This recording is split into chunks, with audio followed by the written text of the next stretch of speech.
คุณพระธรรมเจ้าคุณพระสังฆเจ้าคุณพระอรหันตเจ้าอริยสงฆ์เจ้าจู้ตนจู้องค์ได้เมตตาแผ่ปารมีมาปกเก่าเกษาปกห่มรักษาครูบาอาจารย์พระมหาเถระ พระเถรานุเถระเพื่อนสหธรรมิกสหพรหมจารีทุกรูปทุกองค์ปกห่มรักษาสถาสาธุชนคนดีเท่าแก่อีป่ออีแม่ทั้งหลายติดตามรับฟังรายการสารธรรมยามค่ำเป็นเสียงธรรมจากวัดบรรพตสถิตซึ่งดำเนินรายการโดยอาตมาภาพพระมหาสมชาติชาตปัญโยวัดบรรพตสถิตอำเภอเมืองจังหวัดลำปางรับผิดชอบดำเนินรายการนี้เป็นรายการสาระเป็นรายการที่เป็นประโยชน์แก่ศรัทธาญาติโยมแก่ตนตัวแห่งอาตมาภาพเป็นสาระเรื่องราวชีวิตต่างๆเรื่องราวของการทำบุญสุนทรทานการกินการทานตลอดถึงเรื่องของศีลธรรมกรรมฐานต่างๆอันเป็นประโยชน์จะนำมาเล่ามามาจาในรายการนี้ให้กับทุกท่านได้ติดตามผ่านตั้งสถานีวิทยุในเครือข่ายคลื่นสีขาวเพื่อชาวประชาและสถานีวิทยุ 106.50 เมกะเฮิรตซ์วิทยาลัยสงฆ์นครลำปางสถานีวิทยุในเครือข่ายก็มีอยู่หลายสถานีที่เปิ่นได้เมตตาเชื่อมสัญญาณเกาะสัญญาณออกอากาศบางช่วงบางเวลามีถึง5สถานี10สถานีบางช่วงบางเวลาก็อาจจะมีเพียงสถานีเดียวที่วิทยาลัยสงฆ์นครลำปางแล้วแต่ว่าสถานีแห่งไหนช่วงเวลานั้นเปิ่นจะว่างวันใดเปิ่นจะว่างสถาอีปออีแม่ทั้งหลายก็ขอขอบคุณเจ้าของสถานีโดยเฉพาะสถานีหลักที่ออกอากาศอยู่เป็นประจำก็คือสถานีวิทยุ 106.50 เมกะเฮิรตซ์วิทยาลัยสงฆ์นครลำปางบริหารจัดการโดยทีมงานของดร.จิรศักดิ์ปันลำผอ.ผู้อำนวยการสถานีดร.แอมพัชริยาฟองจันตาเจ้าหน้าที่สถานีน้องนัทสถาพรสุตาคำน้องดิวอนุพงษ์ตาจีนะและอีกสถานีหนึ่งที่เป็นประจำเกือบจะทุกวันเข้ามาดูแลควบคุมรายการตัวเปิ้นเก่งเรื่องคอมพิวเตอร์เปิ้นเล่นเก่งแล้วการอิเล็กทรอนิกส์ต่างๆเนาะท่านอาจารย์พระครูสมุวิสุวัฒน์วรกิจโจนะก็ได้เมตตามา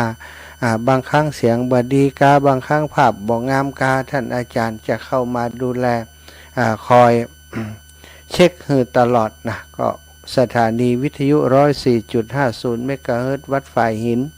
และที่สำคัญท่านอาจารย์เป็นเมตตา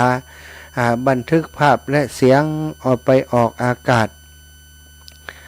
ตั้งสถานีวิทยุโดยเนาะสถาญาติโยมไปออกอากาศตั้งสถานีวิทยุที่วัดฝ่ายหินที่ของสถานี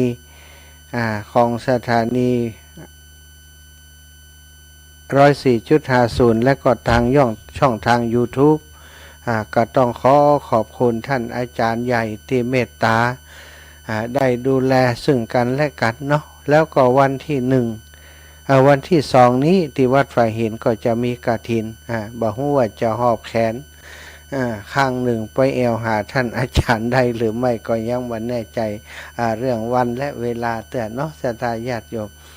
ก็ต้องขอบคุณท่านอาจารย์ใหญ่เป็นอย่างสูงครับแล้วก็ขอบคุณกับศรัทธาทุกท่านทุกคนโดยติดตามรับฟังรายการ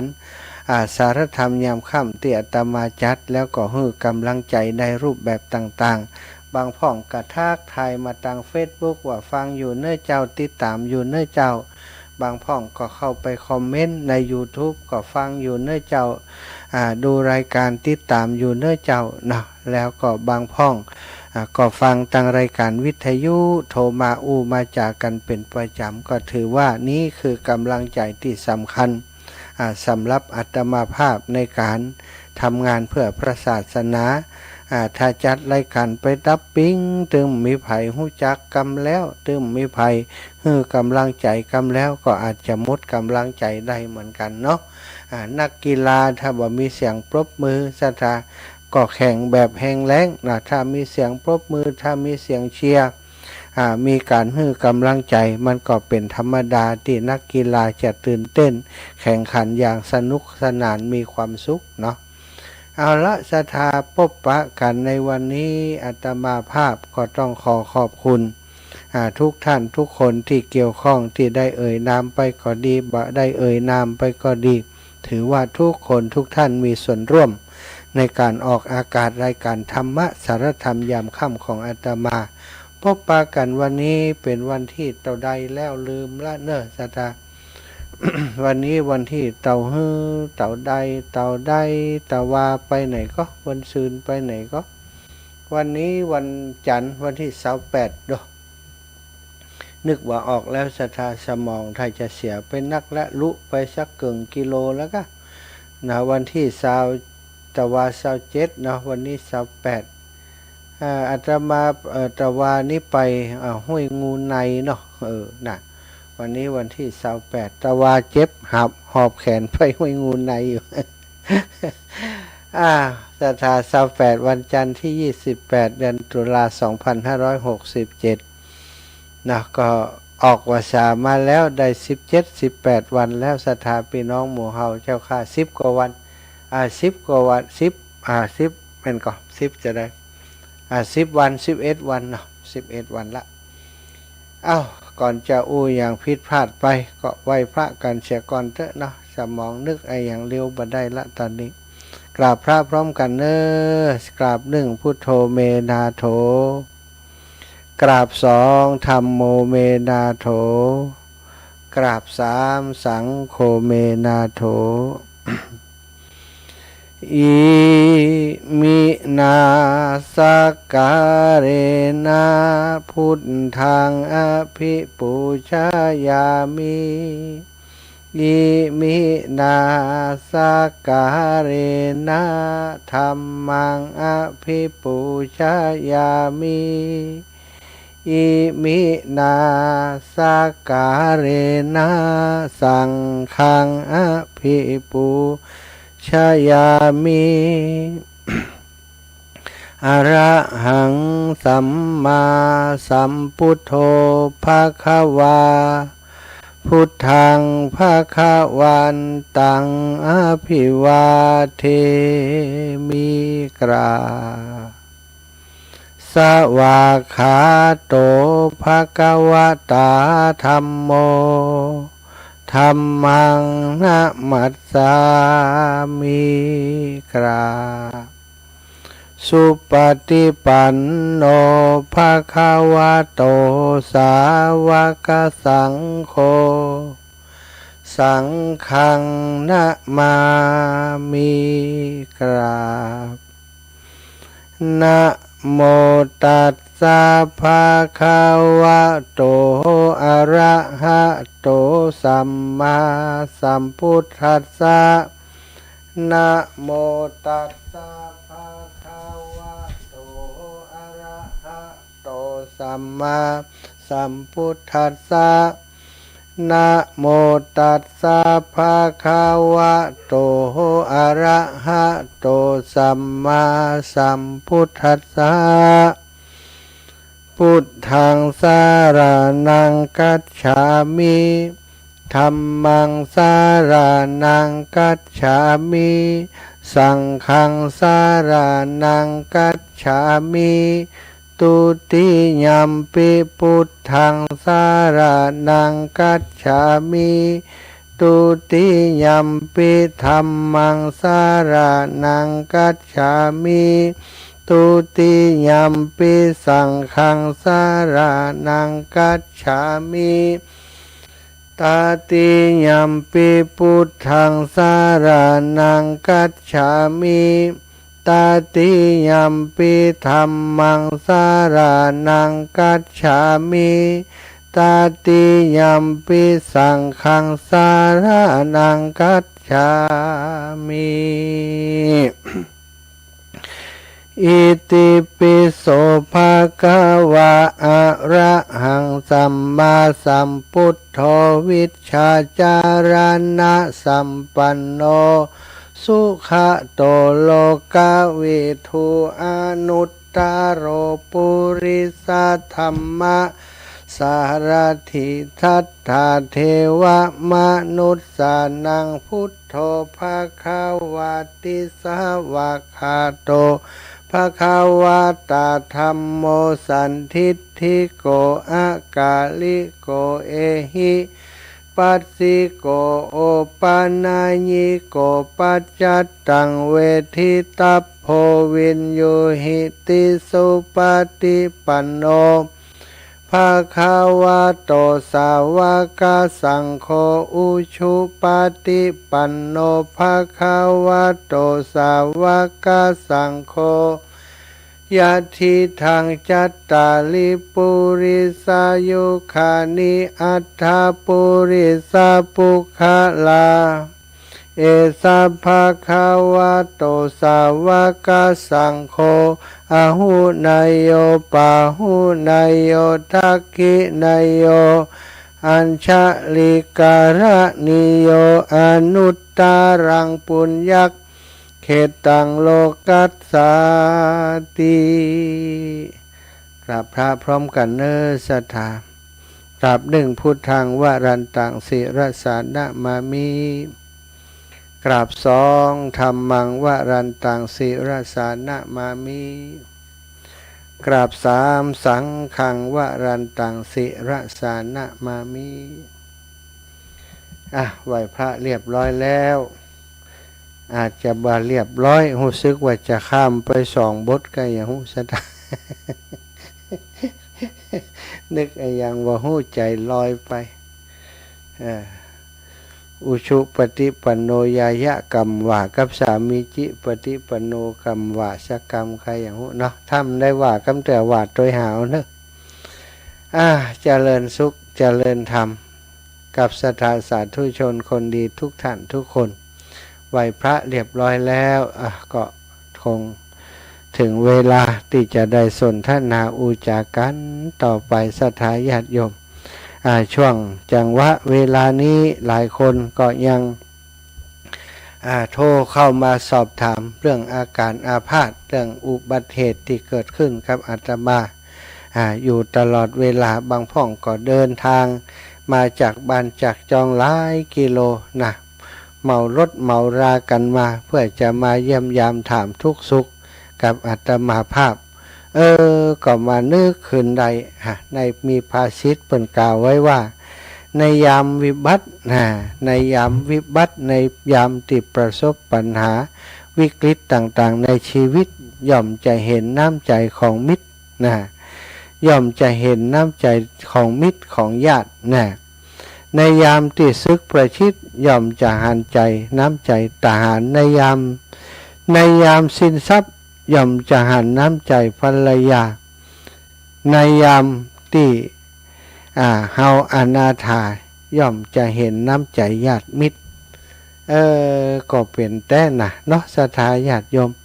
ในยามที่ชีวิตเกิดความวิบัตินั้นโดยทั่วไปนั้นมิตรสหายจะหนีจะหายไปเขาจะหู้คนใดเป็นมิตรหรือว่าบาใจนั้นก็ยามที่เฮาวิบัติขัดสนต่างๆตอนที่เฮาเจริญรุ่งเรืองอู้ฟู่อยู่ดีสบายนั้นคนมาหาคนนั้นมาหาคนนี้มาหาเฮาอาจจะเป็นประโยชน์แก่เขาบัดต่างใดก็ต่างหนึ่งเพิ่นเลยไปมาหาสู่ดูแลเฮาบอกฮู้ว่าคนใดเป็นมิตรแท้เป็นมิตรแท้มิตรเทียมมิตรถาวรมิตรจอมปลอมเฮาจะบอกฮู้ได้เลยแต่วันใดที่เฮาประสบปัญหาชีวิตเกิดวิบากกรรมขึ้นในชีวิตยังก็แล้วแต่ทำให้สิ้นทรัพย์สูญทรัพย์บ่มีเงินบ่มีทองยศถาบรรดาศักดิ์ตำแหน่งลุดลอยไปถูกใส่ร้ายใส่ความว่าปนคนพิษคนมีโทษต่างๆติดคุกติดตาราง คนที่เคยไปมาหาสู่ยามเฮาอยู่ดีสบายนั้นอาจจะบ่หันหน้าเลย บ่ฮู้ตางมาบ้านเฮาไปเลยหรือว่าจำชื่อจำนามสกุลเฮาไม่ได้ปะกันหน้าต่อหน้าก็เดินกายกันเป็นคนบ่ฮู้จักนะเฮาทักเฮาถามก็อาจจะบ่พอหน้าโดยซ้ำไปก็มีสถาอันนี้เปิ้นบอกว่ายามวิบัตินั้นก็ย่อมแน่นอนจะหันใจหันใจน้ำใจมิตรภาพหันใจคนที่เคยเป็นมิตรเป็นเพื่อนนี่สถาในยามฆ่าศึกประชิดย่อมหันน้ำใจทหารอันนี้แน่นอนสถายามที่เฮาทั้งหลายเนี่ยมีปัญหามีภัยพิบัติเกิดขึ้นกับเฮาก็เฮาบ่ใจอันเจ้าเมืองเนาะเฮาจะไปหันน้ำใจทหารอย่างใดแต่ในที่นี้หมายถึงคนที่จะร่วมทุกข์ร่วมสุขกับเฮาได้อาจจะเป็นคนในองค์กรคนในเครือข่ายคนในหยังก็แล้วแต่ที่เคยทำงานด้วยกันเคยยะอย่างด้วยกันเมื่อข้าศึกมาประชิดจะเกิดการสูญเสียต่างๆนี่คนทั้งหลายก็ถ้าบ่ฮักกันแท้ก็สวะหนี ทหารน่ะก็สวะเจ้านายหนีวิ่งหนีไปเงี้ยปล่อยเจ้านายโดนลุมโดนฆ่าอยู่คนเดียวอันนี้สถาก็เป็นเรื่องที่ถ้ามีเหตุการณ์อย่างนี้ถ้ามีคนอย่างนี้ถ้าเขาใกล้บุคคลอย่างนี้อยู่ใกล้บุคคลอย่างนี้ก็นับว่าโอ้เสียเวลาเสียโอกาสในการคบหาเนาะกับบุคคลเช่นนี้หรือว่าจ้างคนอย่างนี้มาทำงานโดยก็บ่คุ้มค่าหันแต่ประโยชน์ส่วนตัวฝ่ายเดียวเวลาจะสูญเสียอย่างมาเวลาเจ้านายต้องการความช่วยเหลือมาก็บ่มีความช่วยเหลือนั้นมอบให้ในยามที่สิ้นทรัพย์ศรัทธาจะหันว่าบางครอบครัวสามีภรรยาทะเลาะเบาะแว้งกันเพราะเรื่องของทรัพย์สมบัติพอสามีอยากจนภรรยาก็นอกใจพอภรรยาบ่มีอะไรอย่างสามีหันไม่ยิงคนอื่นดีกว่าก็ไปอยู่กับเขาเหี้ยอย่างอีกก็มีหลายกูที่เฮาหันสถาญาติโยมแต่สามีภรรยาที่มีความจริงใจต่อกันนั้นยามสามีสิ้นทรัพย์ตกอับเพียงใดภรรยาก็บ่ทิ้งไปไหนอยู่ประคับประคองดูแลกันจะอยากจะจนจะกินกัดก้อนเกลือกินก็กินด้วยกันตายก็จะตายด้วยกันอยู่ก็จะอยู่ด้วยกันอย่างนี้ถือว่าเฮาได้ภรรยาเป็นกัลยาณมิตรสถาได้สามีเป็นกัลยาณมิตรเป็นมิตรที่ดีบ่ทอดทิ้งกันในยามอนาถาจะเห็นน้ำใจญาติอันนี้ก็เช่นเดียวกันญาติกับมิตรนี่ใกล้เคียงกันนะสถาญาติทั้งหลายโอ้ตอนร่ำรวยถูกหวยรางวัลที่หนึ่งบ่ฮู้มันมีญาติมาตั้งแต่เมื่อใดอยู่จังหวัดไหนก็บ่ฮู้นามสกุลเดียวกันมาไล่ให้ฟังว่าเป็นโน่นเป็นนี่เนาะสถา อย่างที่เปิ้นมีในข่าวนะอันนี้ยังบ่ทดลองถูกจังเตื้อยังบ่ได้ทดลองถูกหวยกำเตื้อบ่ฮู้เรื่องถ้าถูกหวยบ่ได้พุ่นอาจจะฮู้ว่าโอ้มีญาติอยู่ต่างจังหวัดกี่คนนี่นะ เป็นญาติทั้งนั้นทั้งนี้ติดตามคุณลุงติดตามเรื่องราวอยู่ตลอดมาขอความช่วยเหลือนี่บริษัทห้างร้านกาองค์กรมูลนิธิต่างๆสดมาหาวุ่นถ้าเปิ้นถูกหวยแล้วนี่จะถาตอนที่เป็นยากจนบ่มีไผนั่นยามอนาถานี่หาคนฮู้จักบ่มีแต่ยามร่ำรวยนี่คนอย่างใดก็ฮู้จักแห่หมดเนี่ยเปิ้นว่ามันเป็นเรื่องความผิดปกติของจิตใจมนุษย์นะในยามประสบปัญหามรสุมชีวิตฉะนั้นเมื่อเฮาเจอมรสุมชีวิตต่างๆเฮาจะต้องบ่ปล่อยให้ใจมันตกไปตัวนี่สถาบ่ปล่อยให้ใจมันตกไปตัวต้องรักษาใจไว้ความเจ็บความป่วยเป็นเรื่องธรรมดาข้อสำคัญก็คืออย่าเสียใจอย่าเสียกำลังใจพยายามรักษากำลังใจไว้ให้อยู่ในสภาพการต่างสภาพการอันยังก็จังรักษาสภาพใจไว้ให้ได้ เมื่อเราสามารถแยกแยะว่าจุดไหนดีจุดไหนด้อยอย่ามองจุดที่ทำให้ชีวิตของเรามันมืดมิดมืดมนอนทการมุดความหวังบ่มีความหวังนะเสถามองหาปลายทางที่จะทำให้เราพ้นจากอุโมงค์ความมืดมิดนั้นให้ได้คือปุ๊บเหมือนกับคนติดอยู่ในกล่องหิมะที่กำลังถล่มลงมาทับเปิ้นบอกว่าถ้าเหตุการณ์อย่างอ่านเขาจะต้องคุยหาทางออกมาให้ได้ตอนแรกภายในกล่องหิมะจะมืดมากก็จริงแต่เมื่อคุยให้ถึงจุดหนึ่งจะหันแสงเรืองรองรำไรในอีกด้านหนึ่งนั้นแสดงว่าเฮาใกล้ทางออกเต็มทีแล้วเพราะหิมะมันเหลืออยู่น้อยจนแสงจากทางนอกส่องลอดผ่านเข้ามาให้ได้หันความเรืองรองผ่องใสอยู่ภายในนั่นคือปลายทางอุโมงค์ที่เขาขุดไปถึงในยามวิกฤตเฮาจะรักษาใจให้เข้มแข็งอยู่ได้อย่างใดเป็นคำถามที่ทุกคนต้องค้นหาคำตอบด้วยตัวเองโดยบ่ทิ้งใจให้ห่างจากธรรมของสมเด็จของพระสัมมาสัมพุทธเจ้าพระองค์ทรงตรัสไว้ว่าในยามปกติให้ดูใจของเฮาไว้สร้างกระจกส่องใจไว้ทุกคนมีเวลาแต่งตัวเฮาก็ที่เวลาเฮาแต่งตัวเฮาก็จะส่องกระจกส่องดูหน้าแต่เฮาบ่เคยที่จะส่องกระจกไปด้วยส่องใจของเฮาเองไปด้วยกระจกส่องใจนี้ภาษาบาลีเรียกว่าธรรมทาสะแปลว่ากระจกคือธรรมเพ่งดูใจเฮาเองว่าตอนนี้ใจเฮาเป็นจะได้เมื่อเกิดวิกฤตด้านอุทกภัยน้ำท่วมสถานอย่างที่ผ่านมาหลายๆคนอาจจะจิตใจท้อแท้ท้อถอยหมดกำลังใจหรือไม่เมื่อถูกคัดขวางกีดกันในที่ทำงานเฮาก็อาจจะยอมแพ้ยอมยกธงข่าวรืออย่างใดก็แล้วแต่เมื่อใช้กระจกส่องใจแล้วจะหันว่าเฮากำลังท้อแท้จนบ่อยากจะทำอะไรอย่างแล้วเฮาจะปล่อยให้เป็นอย่างนั้นต่อไปบ่ได้เพราะจะยิ่งแย่กันไปใหญ่เหมือนกับคนที่คิดจะฆ่าตัวตายก็เริ่มจากความท้อแท้หมดหวังพอแยกตัวออกจากคนอื่นมาก็คิดอยู่คนเดียว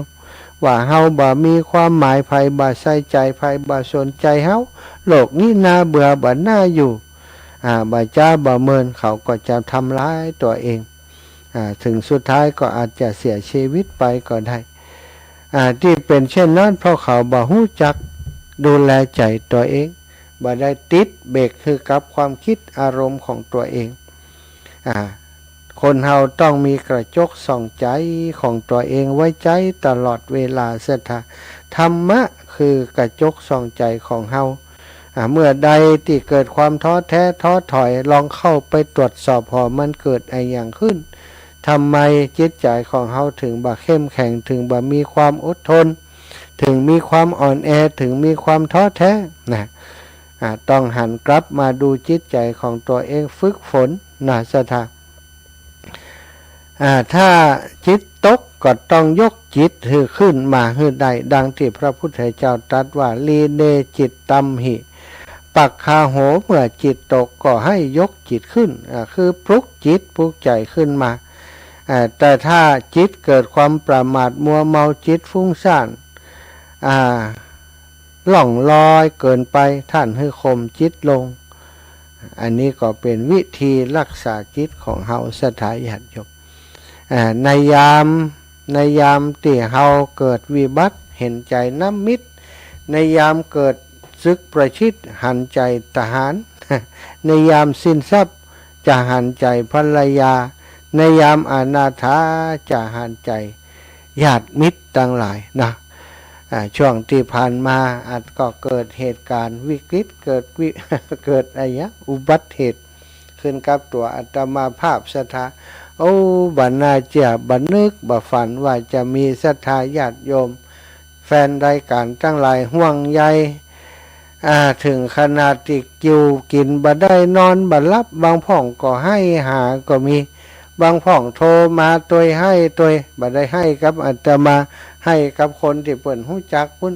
โทรไปหาครูบาอาจารย์ครูบาอาจารย์แต่ละรูปแต่ละองค์เดือดร้อนเพราะอาตมา อาตมาตกการหลังคามานอนรับนอนป่วยอยู่ที่โรงพยาบาลบ่ฮับโทรศัพท์ไผเอาโทรศัพท์มือกับลูกสาวไว้เพื่อมีเหตุการณ์ที่คนติดต่อสำคัญติดต่อมาให้เปิ่นฮับบอกข่าวสารต่างๆให้ญาติโยมได้รับทราบปรากฏว่าลูกสาวต้องปิดโทรศัพท์หนีก่อนอันรับบ่ได้ เพิ่นโทรมาก็บอกไปส่วนใหญ่ละที่สำคัญว่าอาจารย์อาการเป็นอย่างใดพอโทรหาอาตมาบ่ได้โทรหาลูกสาวบ่ได้เบอร์โทรอาตมาปิดไปก็โทรไปหาครูบาอาจารย์ถามถึงเหตุการณ์ต่างๆถามด้วยความห่วงใยครูบาอาจารย์ก็มาเล่ามามาจ่าสู่ฟังว่าโอ้ท่านบาหาคนเฒ่าคนแก่เป็นห่วงขนาดนักเนอะกำนี้จะไปลึกจะไปให้จะไปขึ้นตัวอายุนักแล้วหนาเท่าแล้วหนาขึ้นหลังคาหลังเคอบ่เหมาะนะอันนี้ก็ดีหลอดมานะครูบาอาจารย์ก็เดือดศรัทธาญาติโยมทั้งหลายก็เช่นเดียวกันตอนที่อาตมาฮับโทรศัพท์ได้โทรบางพ่องก็โทรมาถามเขียนถามตี โอ้ถามบัติเป็นตู้เจ้าจะไม่แช่ห้าวสักกรรมละหรอกเป็นห่วงด้วยความห่วงใยบ่ได้ว่าเพื่อจะเป็นการดูถูกเหยียดหยามหรือว่า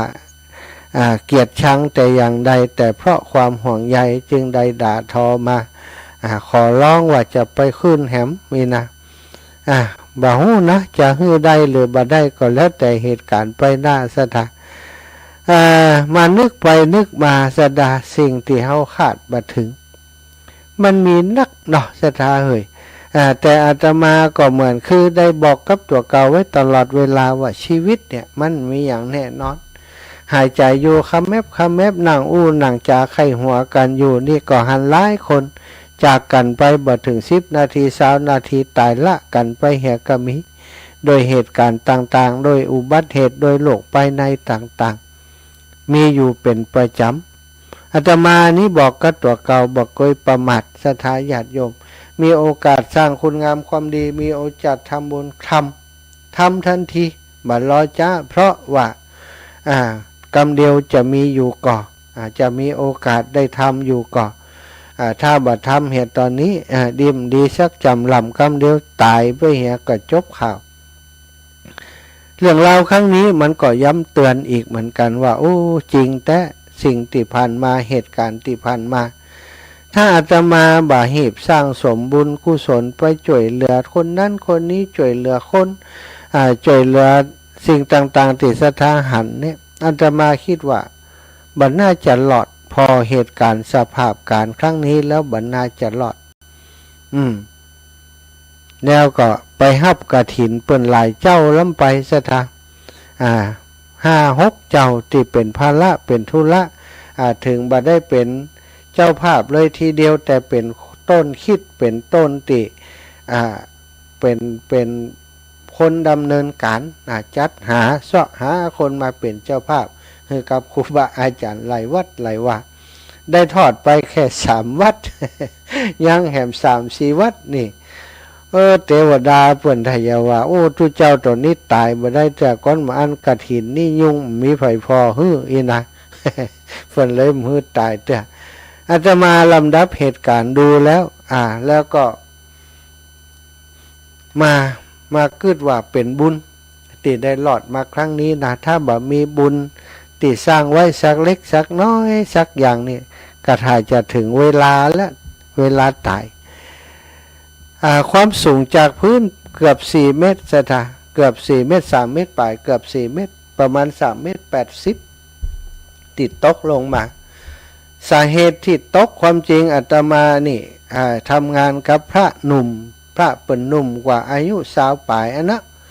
แต่ว่าเปิ่นหนุ่มแต่ตัวน้ำหนักเปิ่นนักน้ำหนักกว่าอาตมา น้ำหนัก80ปลายนะอาตมา70ปลายเทียบน้ำหนักกันแล้วอาตมาเบากว่าแล้วอีกอย่างหนึ่งเนี่ยมาพอเปิ้นแล้วเปิ้นนี่สีบ่จับตัวใด ก็เลยว่าอาจารย์อยู่ตั้งลุ่มเนอะทุกปีอยู่ลุ่มเนอะเดี๋ยวผมจะขึ้นตั้งบนผมขึ้นตั้งบนจะปลอดภัยกว่าเปิ้นขึ้นแล้วเปิ้นจะพลาดพลั้งแล้วก็ตกอย่างอาตมาตกเนี่ยกว่าถ้าเป็นคนอื่นนี่กว่าแต่ตัวเก่านี่มันเป็นยังคิดว่าตัวเก่ามีประสบการณ์ไต่หลังคามาเมินแล้วตั้งแต่เป็นละอ่อนน้อยเล่นแนตเล่นไหลชอบกันก็เล่นบนหลังคา บ่ค่อยกลัวเท่าใดแล้วก็ขึ้นแปลงหลังคาบ้านมุงหลังคาบ้านมานักต่อนักแล้ว 3-4 ชั้นสูงเท่าตึก 3-4 ชั้นก็ขึ้นมาแล้วบ่ได้กลัวบ่ได้เกิดอะไรอย่างขึ้นหู้ติเอาเข้าใจตัวเก่าอย่างนั้นแล้วก็เอาไม้ขึ้นไปปูย่ำด้วยกว่ากระเบื้องมันแตกสถาญาติโยมเนี่ยการไปเนี่ยการมาก็ไล่สดคือสถาญาติโยมพอด้วยแน่วัดเปิ่นวัดตัวเก่านี่ทำงานแต่วัดจะถ่ายรูปมือพอมันเป็นขยะนี่ทำอย่างนี้ถูลงมาเนี่ยบางคนก็หันในภาพใครบอกว่าระวังตกเนอะก็กลัวจะตกแต่เลยว่าสักคำบอกคอมเมนต์สักคำบางพ่องก็ใครบอกว่าอย่ามาลึกแต่ลึกว่าก่อมกาว่าสักคำอาตมาเนี่ยการไปมาถึงเวลา5 โมงปลายแล้วก็เดียวทุ่ม1 ทุ่ม 19 นาฬิกาจะออกรายการก็เลยบอกศรัทธาว่าเอาละอิดละวันนี้พักก่อนเนอะปิดโทรศัพท์แล้วก็เอินใส่ตุปิตะวันพอละวันนี้อิดตุปิย่างก่อนหลักไม่ลงมาเพื่อจะเดินลงมาแต่ว่าระหว่างเดินลงมานั่นศรัทธา เอาไม้ติดหูอันขี้โคขี้ขุยติบนหลังคาลงมาถูมาด้วยถูลงมาแล้วก็ย่างเข้าไปก้าวไปถูลงมาก้าวต่อไปเท้าข้างซ้ายมันก็ก้าวไปทางหน้าเข้าข้างขวาก็ตามมาเอกจังว่าสุดท้ายมันสุดไม่สถานแล้วบ่พอตาบ่พอตีนมันไปพอมือพอตีอันตำตาติคุอันขี้โคลงบนตีนข้างซ้ายนี่มันก็ย่ำมันนึกว่าเป็นไม้แต่ว่ามันสุดไม้แล้วกะมันก็ไปย่ำใส่กระเบื้องสถาเหยโคว่าล่มเลยกะน้ำหนักตัวมันจะสะน้อยย่ำล่มลงไปก็คือหวามลงไปเลยกำนี้ตีนขวานี่มันยองบนไม้อยู่มันไปตัวกันตีนซ้ายนี่มันลงไปแล้วเท่ากับเอาข้างซ้ายนี่ลงก่อนสถามันได้ลงทั้งตัวถ้าลงทั้งตัวมันก็จะลงตั้งยืนอาจจะได้เจ็บแข้งเจ็บขาอีกแบบหนึ่งอันนี้เอาลงเอาตั้งหัวลงมันไปโจกดีอย่างใดกับหูสถามันล่างตีบัดตายแต่เทวดาเปิ้นบ่ฮื้อตายเตื้อเปิ้นเอาเจียกมาขวางตั้งลุ่มเจียกเขามัดตากผ้าหาวตากผ้าอยู่ตั้งลุ่มมัดเสาไปหาเสามันเป็นช่องที่อาตมาตกลงมาพอดีเจียกถ้าจะหับถ้าได้ก็บ่ฮู้มันบัดถึงพื้นพุ่วเลยถึงพื้นทีเดียวมันถึงเจียกมันถ้าจะเด้งก่อนแล้วก็ถึงกระแทกลงพื้นทีหลังพื้นนี่เอาหัวลงสถาหัวแตกยิบ3 เข็มแขนข้างซ้าย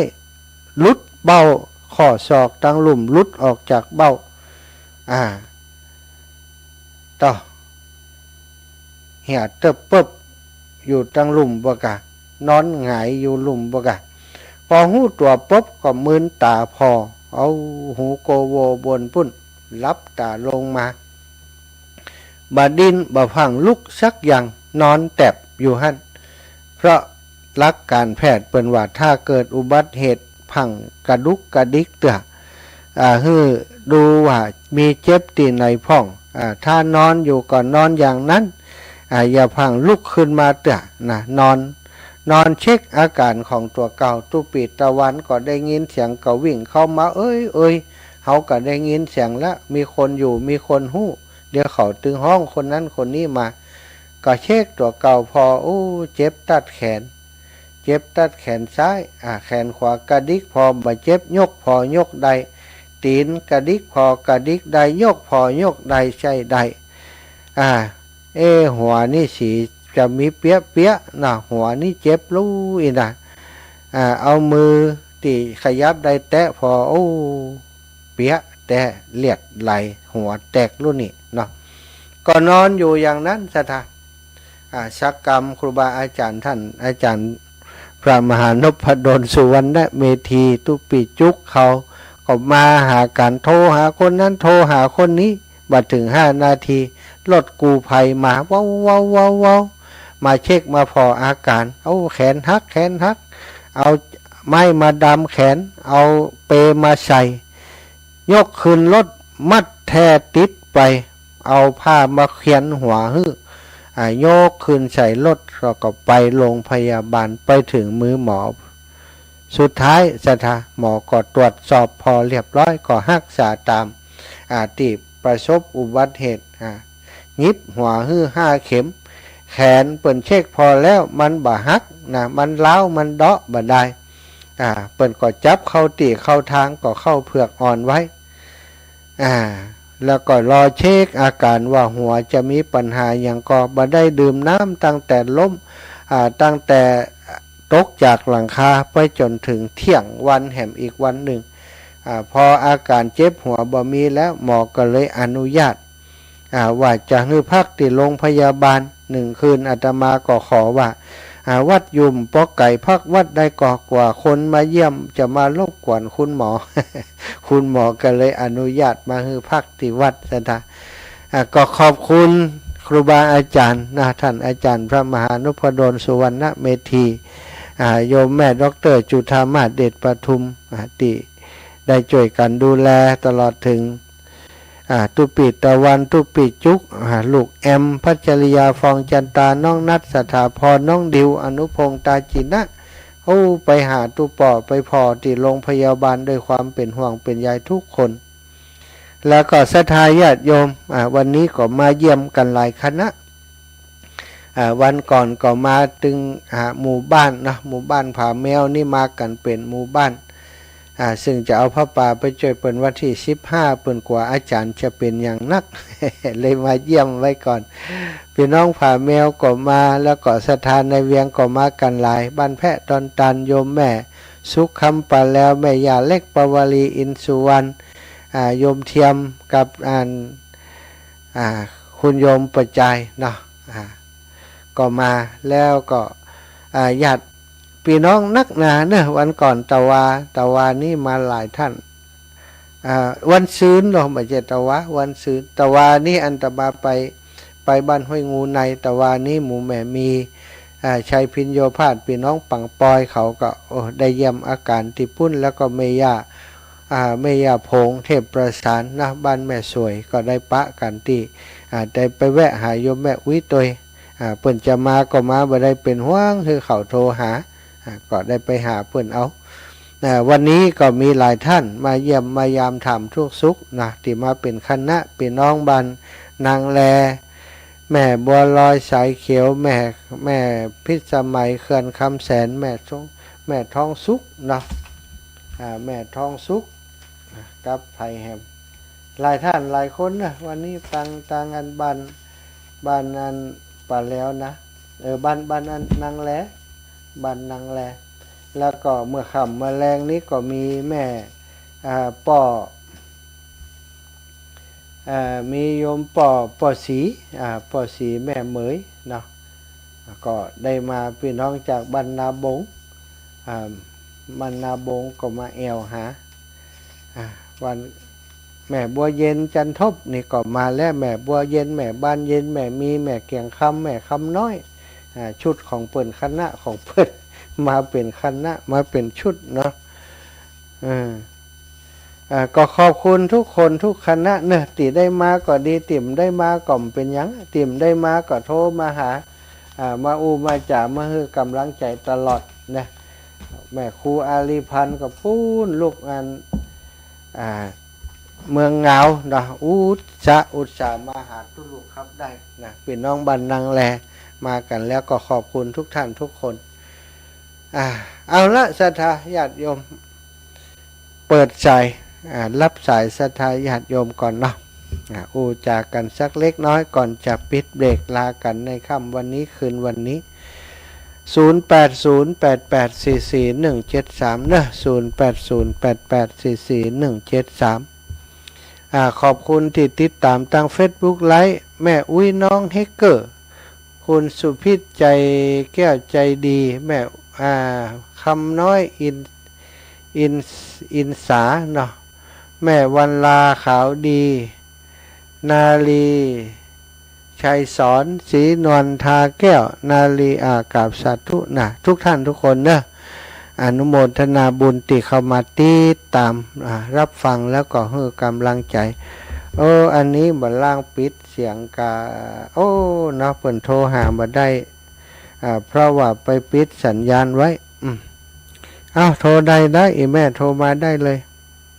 0808844173เจริญพรแม่ศรีพันธ์ตัดแก้ว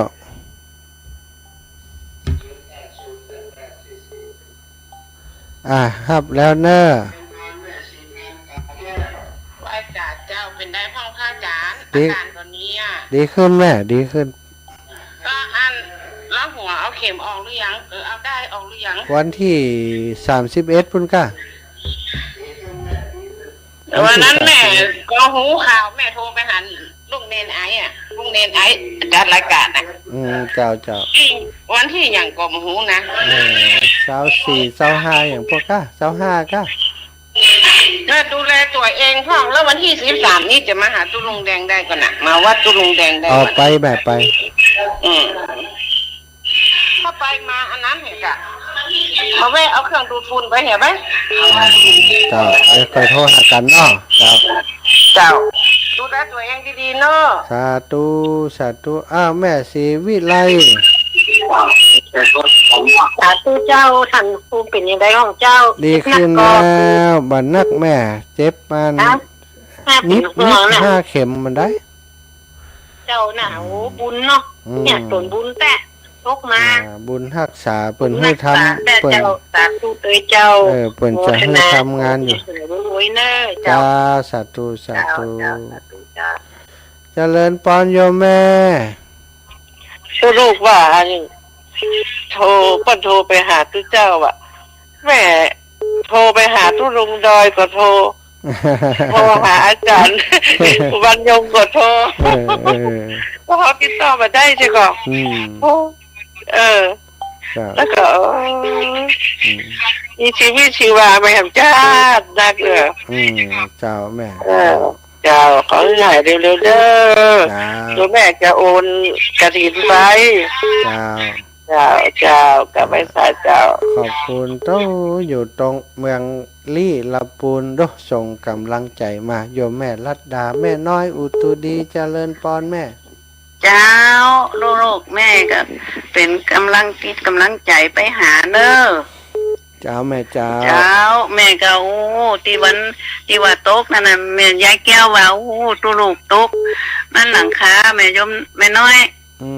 แม่ก็ว่าแม่ว่าไปไว้พระเจ้าเพชรไว้พระพุทธรูปคือปัญหาไปคือเป็นอย่างหนักอย่างหนาเนาะเอกาแม่ก็ว่าเจ้าแม่ก็เป็นกำลังใจไปหาไปถึงเด้อตุลุงเด้อเจ้าแม่เจ้าขออายุยืนยาวอยู่กับไม่ออกสถาเหมือนเจ้าสาธุเจ้าบุญรักษาแม่ฝนตกฝนน้ำละเนาะสาธุเจ้าแม่เจ้าขอให้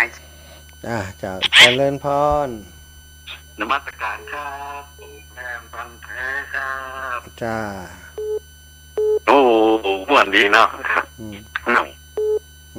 คราวนี้เราต้องไปแยกกันนักนี่กันเนาะอยู่แต่ตังลูกนี่ก็พอละคือช่างเขาเนี่ยคนเดียวเขาเอาตังมาเนอะเอาช่างเนอะได้เลยครับเนาะผมนึกว่าท่านมาจัดรายการแล้วพอจัดไหวอยู่เดี๋ยวสุดท้ายจะเดือดร้อนหาติ๊กแกนึกว่ามาจัดรายการนะเนาะต้องมันกันใจนะครับขอบคุณเจริญพรแม่พิมพ์หนูใจจะได้พูดนี่แหละ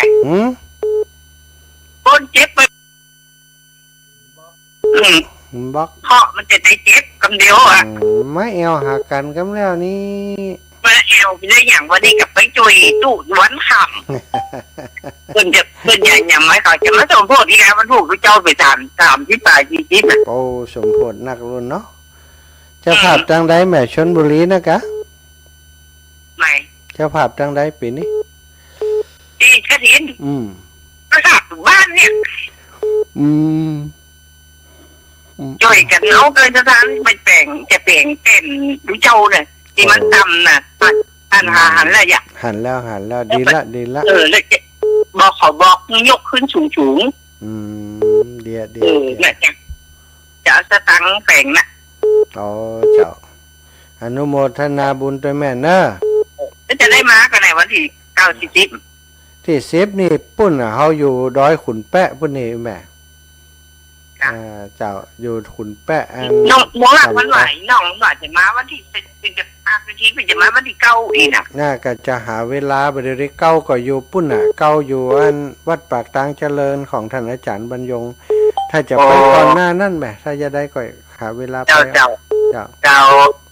สาธุแม่เจ้าโชคดีค่ะปันหอมปันหายเด้ออยู่มันยืนยาวเจ้าโชคดีจะถูกหวยรางวัลที่1สักคำบ่ล่ะ0574เจริญพรภาษาพระอาจารย์เจ้าเจ้าแม่โอ้ยแม่จังหวะหันกลางวันแม่เล่นเตาอยู่หันเนาะโอ้เล่นเตาห้ามแรงนะโอ้ยหันนอนเป๊กหางั้นไม่ใช่ที่พูดบ้านไม่ให้อ่ะตัวหากับเที่ยวทั่วไหนก็ลงไปลงอย่างเต็มวัดยังจะได้หนีเนาะโอ้หมดหายบริหารแล้วอาจารย์เจ้าแม่น่ากว่าอย่างเป็นที่พูดบ้านแล้วพอหมดรักษานะอย่างต้องคนอย่างว่าสอนนอนเป๊กเนาะหายดีหรอเดี๋ยวเอาได้หรือเปล่าจริงวะยังวันที่31โอ้ที่31วันชื่อนี่แม่ก็หันไปแม่หนังคุณนั้นโอ้อยู่แขนของไอ้พ่อละเจ้าตาห้อยมุนไหนแหละเจ้าแม่ให้เราแก้วว่าซึ่งจะอยู่จะกินแม่เฮ้ยไปพูดทำไมเจ้าแม่ก็ไม่ได้ไปนอกกับแก้วก็ไม่ได้อยู่เจ้าเป็นอย่างแม่เจ้าหายแล้วเนาะสาธุน้ำมันกินแล้วอยู่ดีมีชุบแล้วนะว่าจานเจ้าสาธุเจ้าอ้าวแม่ติ๊บกาฟังไว้สาเจ้าดุแต่ดุหวานเนาะดุกะดุเขาว่าลึกกันตึงดุโอ้เป็นห่วงอยู่พระอาจารย์จ้าขอบคุณหลายๆแม่หายไวๆเด้อไปเจ็บกับเดี๋ยวนี้ก็เจ็บหมกนวงได้เนี่ยแม่จ้าก็เป็นห่วงอยู่จนละอ่อนไปผมไปกันนะมันเป็นยังไงแม่เป็นมันดีขึ้นละบ่ต้องรบกวนใครละมันรบกวนใครละจ้าก็เป็นห่วงอยู่นี่จ้าขอบคุณพี่เป็นห่วงเด้อเจ้าเจริญปอนโยมแม่บุญนาคโยมแม่บุญนาคหายดีแล้วบ่หายดีแต่ตึมดีแต่เพราะแขนเนี้ยมันได้ใจการแต่เป็นห่วงเป็นไงไปหาโรงพยาบาลกับป้าแม่ก็บ่มีโยมแม่บ่มีโมไปพุ่นน่ะอันเดี๋ยวนี้จะถามว่าดาววันที่8ก็ว่าตานวันที่8ตานวันที่8แม่อันก็เอาไก่ไปวันที่8เนาะเจ้าแม่เจ้าเดี๋ยวจะซื้อเขาไปตรงเจ้าได้เจ้าแม่เจ้าปันหอมปันหายเด้อค่ะเป็นห่วงเป็นใยแต่เนื้อแม่ยกแม่ที่จับรอดจ้าแม่ขอบคุณเจริญพรพี่น้องนาจลากับภาษาพระอาจารย์เจ้าแม่หายเนาะหายวันเนาะห้อยคอตอนย้อนนี่หายเนี่ยมาต่อกันกันแล้วนี่เด็กก็หายแล้วบ่ฮักกันแต่รู้นี่จุกันได้แล้วฮักกันแต่พระอาจารย์ใจมันไปหามันได้พระอาจารย์ให้ก็ไม่ให้แม่กันไปเปิ่นย่ำมาหาเฮา จะเลินพรฮับสายแม่เต่า1 กำแม่เต่าจ้าจะเลินพรพี่น้องวังยาวเจ้าป้อนจัดการทำยุ่งกอกฮะเป็นจัดการยุ่งกอกเพราะมันดับไปเลยเนี่ยอ๋อจัดอยู่ดับได้เดี๋ยวนี้กะครึ่งชั่วโมงแล้วพ่อโทรหาพ่อมาติดกะดับไปกะเจ้าแม่จัดอยู่เจ้าดับพึกไปเลยเนี่ยเป็นยังไงมูเนี่ยเนาะเป็นยังปล่อยมันดีขึ้นก้าการดีขึ้นก้าแล้วก็แหละดีขึ้นเจ้าแม่นี่จะเป็นบอมมาทำเด้อจะขึ้นหลังคาครับเจ้าสาธุขอบคุณหลายๆแม่เพนสายสุดท้ายแม่เพนณลำพูนนักการเจ้าแม่เป็นได้ยังแควนห้องก็เจ้ายังแควนดีกว่าวันก่อนจ้าแล้วมือนี่มันเป็นปูนพลาสเตอร์ก็เจ้าเป็นปูนเป็นนั่นเพือกอ่อนแบบเป็นนั่นอันนี้ปันอันเป็นใจเปิ่นใจอันเนี้ยก็ไม่เพือกอ่อนเนี่ยทับเป็นไม้เป็นอะไรเนี่ยเจ้าเจ้าเพือกอ่อนหายไวๆนะเจ้าสาธุนะแม่เด้อใจนะเจ้าแม่บัวขี้ท่าโปเวลาหมดเวลาว่าเลยแม่บัวครี่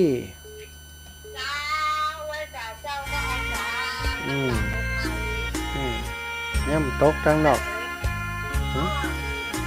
ตกไหนกันจะย้อนดับไฟแล้วพอดีนะอย่างพอมาแล้วรอข้าวหารว่าแม่จะไปแอลที่วัดเดี๋ยวแล้วไปวันที่8แล้วเนาะแม่แก้วก็ไปเหนือพุ่นนะเจ้า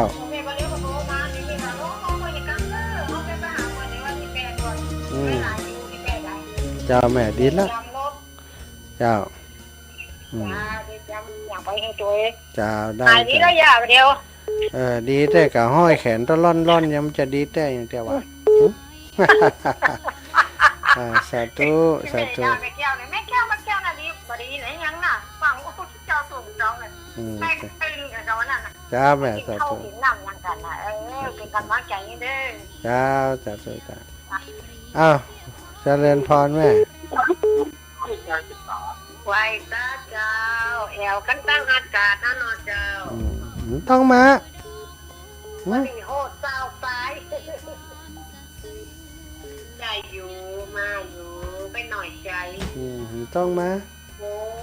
ให้เปิดวิธีสายเจ้าสายโอ้สายมันกะโหฮะคนนึงแต่กะโหฮะอย่างนี้แต่กะโหฮะนี่ก็แม่จันฟองหายแล้